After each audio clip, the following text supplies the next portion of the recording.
Hello everyone, welcome back. Today we're going to be testing the reliability of a revolver versus semi-automatic pistol in combat conditions where they both might be exposed to like sand or mud. So let's fire a couple of shots with these two guns, right? That works fine. That works fine. All right, so next thing we're going to do is I got some medium over here. Basically, this is the stuff that you use to clean your cases when you reload. So it's fine. It's kind of like sand. I think it's like crushed corn cob. So what we're going to do is we're going to scoop this up, and I'm going to pour it into the gun on one side, and I'm going to pour it into the gun on the other side. All right. All right, so now let's take a couple of shots. Let's see how this gun works. I have to squeeze it really hard because some of that crap got caught up in the gears there. Nope, misfire, misfire. That's interesting. Got live rounds in there. I'm squeezing the trigger, but it's not rotating. In fact, it's not. After we fired that one shot,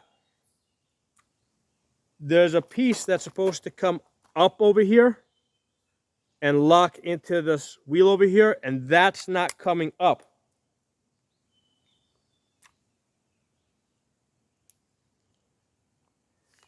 Let's see what's going on with this thing. All right, now it just went back to working. All right, so that's open. All right, it's now back to working. Let's take actually let's take a couple. Let's do the same test with the semi-automatic. Let's line this up. Forgot which way this rotates. That rotates. No, it's not rotating. So I'm pulling the hammer back, and it's not rotating, which means there's a spur that's supposed to come up and engage these gears over here. You see how these gears over here have like a little bit of like corn cob and stuff like that on them. Some of that medium, right? You see it there? Right, because the gears on this thing are exposed. Let's try the semi-automatic. We're gonna do the same test. I didn't even get to the part where I was gonna like really bury this in there. All I'm doing is just pouring it. All right, pouring it on one side, pouring it to the other side, front to end. Okay. There you go. It's got that medium all over the gun.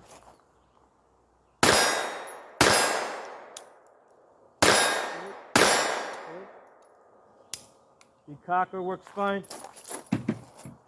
Let's get back to this gun over here. Let's see what it's going to take to get this gun to work. That's working now. That's working. That's working. Okay, so whatever got in the gears cleared itself out. Let's do this again.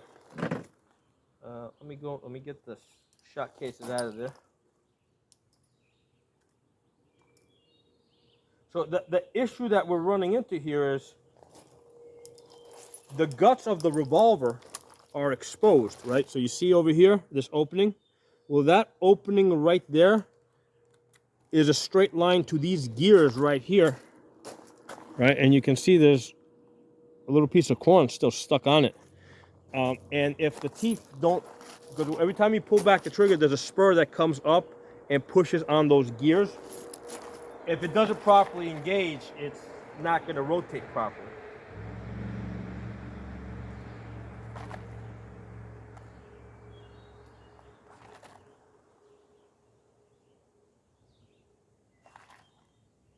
Let's blow you out.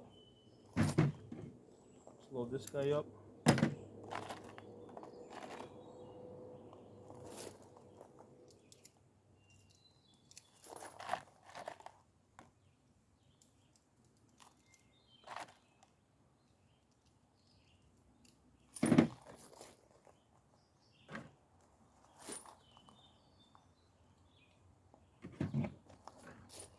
That's the same thing. I'm scooping this up.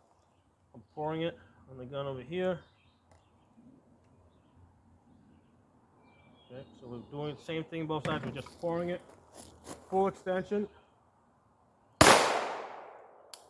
Nope. That's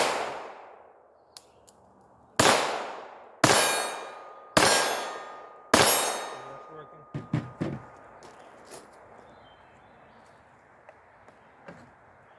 Oh, there's a magazine in there.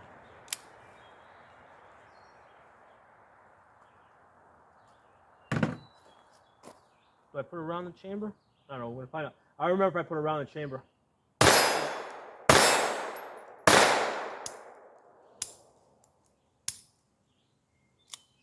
Got a failure to feed there. So that's working. Load up this magazine some more. Now I did try this test earlier off camera, and I got a really bad jam with the Revolver. I got it. I mean, it was actually the first time I did it. I wish I had a chance to get it. I should have put it on video, because that medium got in there so bad that I could not pull the trigger and rotate the cylinder. That was off camera. But that was like I had to like really like take the gun apart. You know, I had to clean the gun out. See which are the ones that have been hit. Take you out. But those two are good. And it doesn't make a difference that these are 22s. You're gonna run into the same issue whether it's a 22 or 38 or 44 Magnum.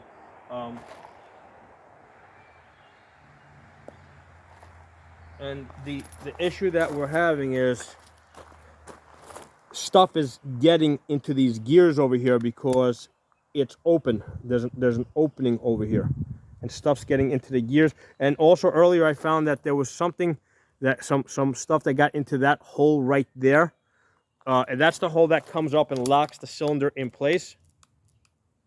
Yeah, it's not fully coming up to lock it in place, because it's locking it in one, so it's not coming up all the way. Let me see if I pull the trigger forward. So there's still stuff in there that's not letting this. But this should lock either way, left or right. Yeah, now it is. Now it's clear. See, now it's locking either way, left or right.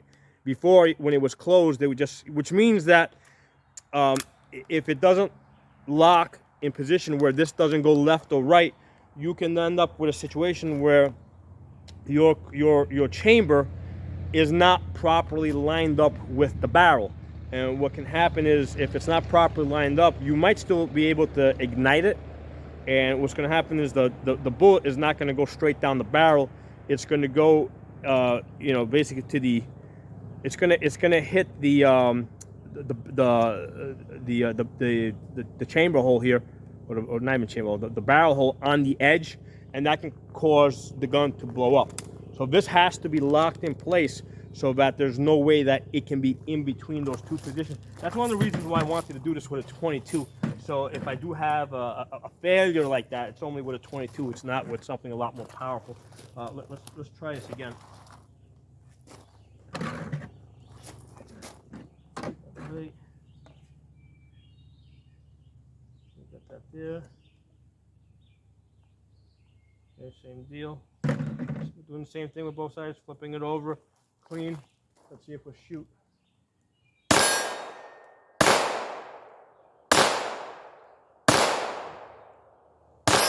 That time it's working.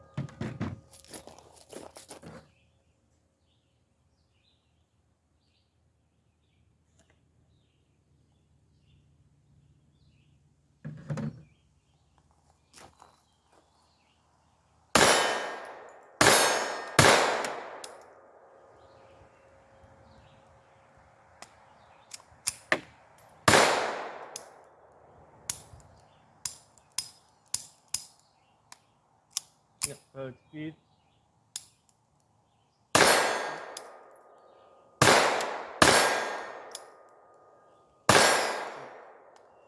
I suspect that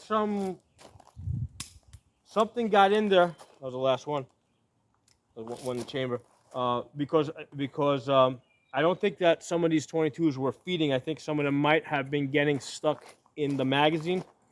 And I think that the reason for that is because I think at some point I had the magazine out of the gun and some stuff got in there, and that might also be causing a problem. Let's continue this test and see how things develop.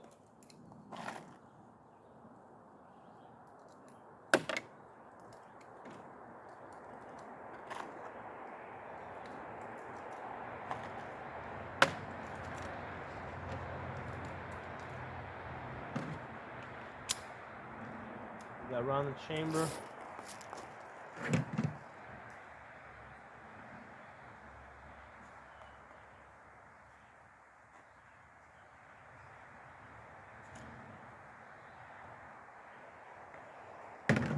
Okay, so presumably you pick up the gun and you tap it to kind of shake it loose. You wouldn't probably, in a combat condition, you wouldn't try and clean it any more than that. Safety on.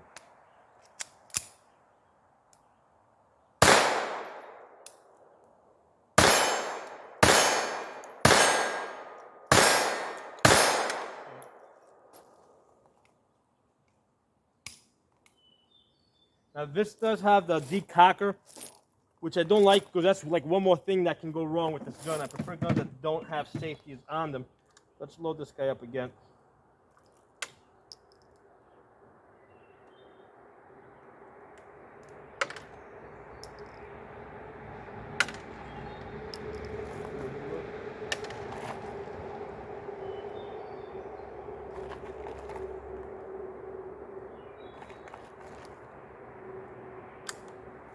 Okay, so nope. It's not locking in place. Something has gotten in there. There it is. Now it's locked in place. Something has gotten in there that prevents. See that little piece right there? That little piece right there. Okay, pull my glass up. There you go. That little piece right there, right? That's what pops up to lock the cylinder in place so that it won't turn left or right.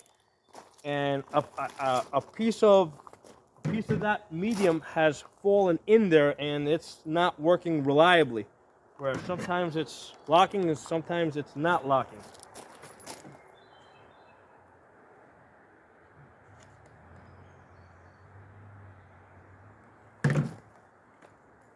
Give it a tap. See how it does.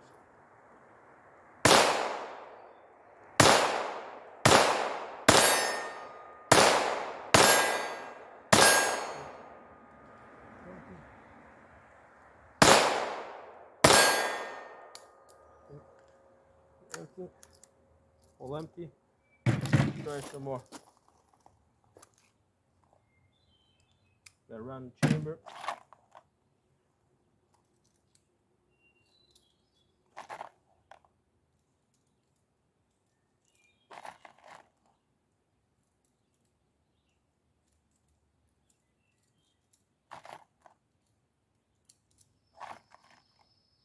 Now, a couple of times when this gun has a magazine disconnect. So if the magazine's not in, basically you get a dead trigger. A couple of times when I went to pull the trigger, I had a dead trigger, which means that magazine disconnect was not properly working. So some of this crap got in there and prevented that disconnector from being properly activated.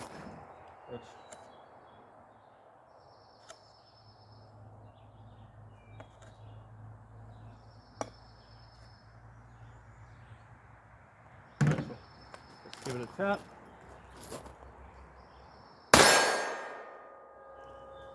Okay, so got failure to eject. Yeah.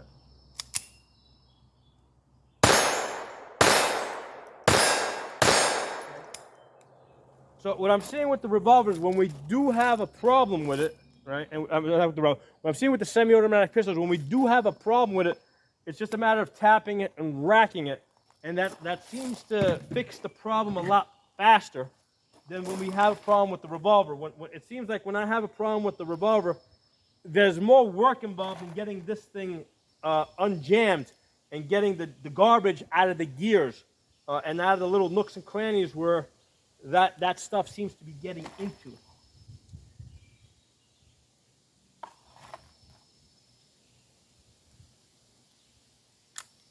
Okay, so right now it's locking in place, right?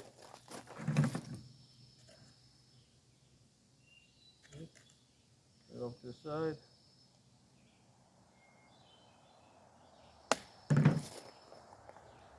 Give it a tap, just like we did the other gun.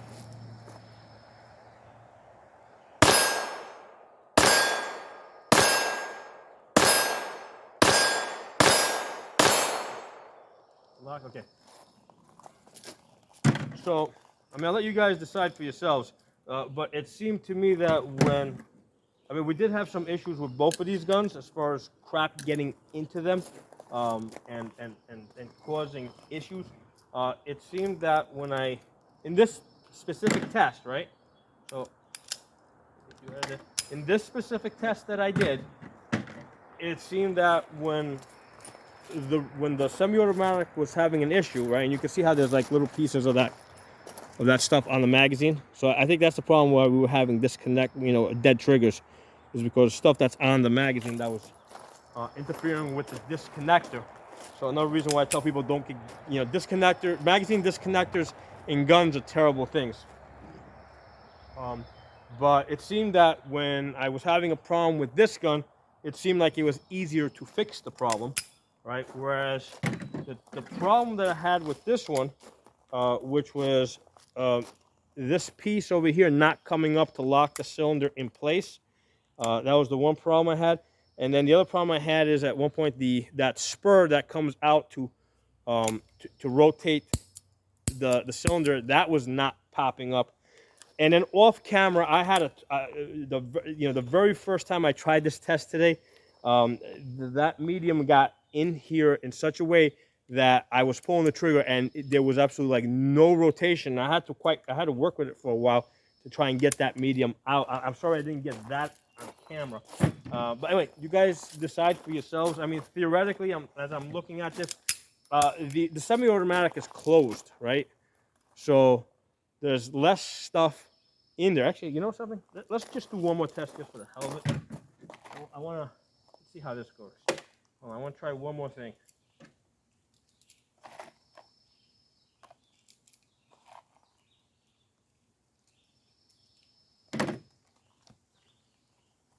Do one more test and see how this works out. Put that there.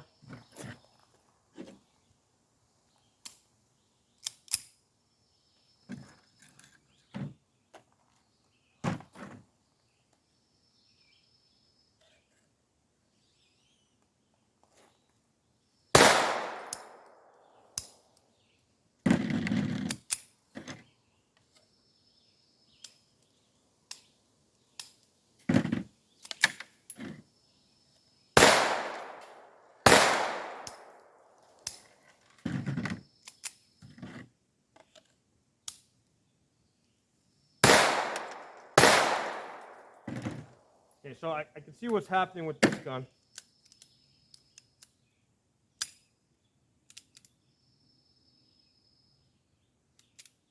The problems that I'm having with this gun are basically feeding problems out of the magazine. So crap's gotten into the magazine. I think this 22 has a shitty spring, the weak springs, and it's not pushing the rounds up to feed hard enough. So I think that might be specific to this 22, and to the weakness of the magazine itself. So that's what I'm saying. Let's try the same thing with this one. Let's load you up.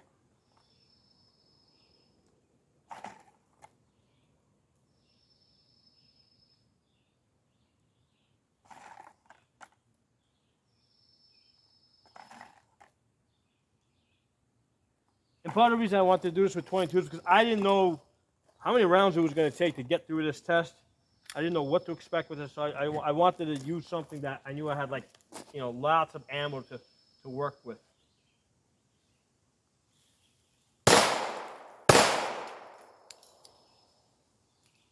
Yep. Dead. Yep, there you go, unjammed it. So crap got stuck in the wheel over here that would not let me rotate this. All right, is it working now?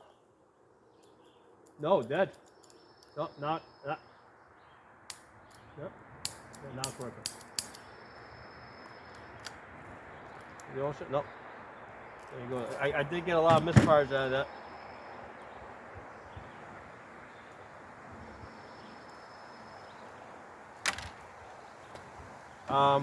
I think the conclusion of this test is don't say that any gun is 100% reliable, because under certain conditions, all guns will fail. Okay, if you look at the gears on this thing, okay, because it's exposed, you can see how that stuff got on the gears. Okay, this gun is not going to work properly with that stuff in the gears. Okay, so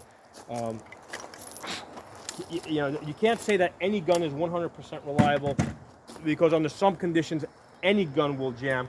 And I think that one of the things I tell people is don't rely on the guns, rely on your skill, rely with your familiarity with the firearm to know that when it stops working, you know, how to get the gun up and running, or how to get another gun up and running. Okay, you know, to be able to go to a backup gun or to a backup magazine, because in this case I think the problems with the magazine, so you gotta go up to a backup magazine. So that's what. So I think that's really the conclusion of this test. Don't rely on any gun.